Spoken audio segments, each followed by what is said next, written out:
All right, Ferocious Smith. 20 years nerding around with motorcycles. I built my own Temple to Speed.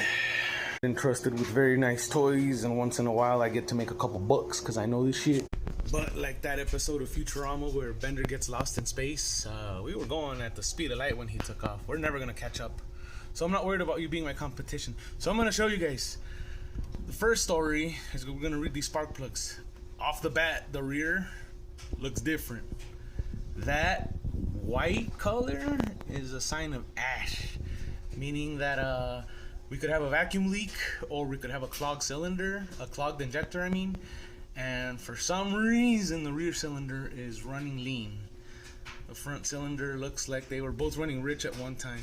Alright, the next step in diagnosing a machine is a compression test. So this is done with the engine completely cold. So if you can't pull one of these without a second thought because you're like, it's blatantly obvious that it's cold, the next step is to run the ignition, crank the throttle full wide open, and crank her.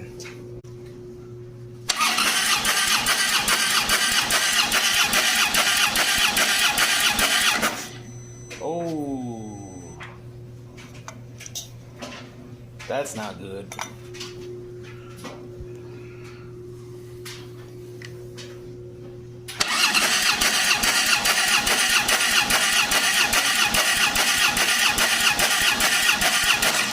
So it looks like we have 100 psi in the front cylinder.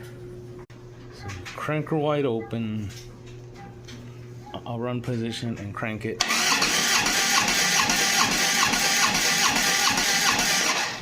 $90 in the back, 100 in the front. Not too bad. Ideally, you would want them to be the same, but the fact that they're different tells us something's going on. Lower compression in the rear. White spark plug in the rear. We're starting to put a story together. Alright, well that operation became a shit show because even though everything I've done thus far was all metric, except for the spark plug, but of course we already have a SAE. We didn't have a metric hex keys. It's gonna be a 3/16. We're gonna have to get in here. We're gonna have to spin the motor. We're gonna have to get rid of all these chrome covers first, so go ahead and subscribe if you want to see where this ends up. But next we're gonna do a leak down test. Got the cylinder leak down tester and some hoses. Here we go. Like and subscribe. Thank you for watching.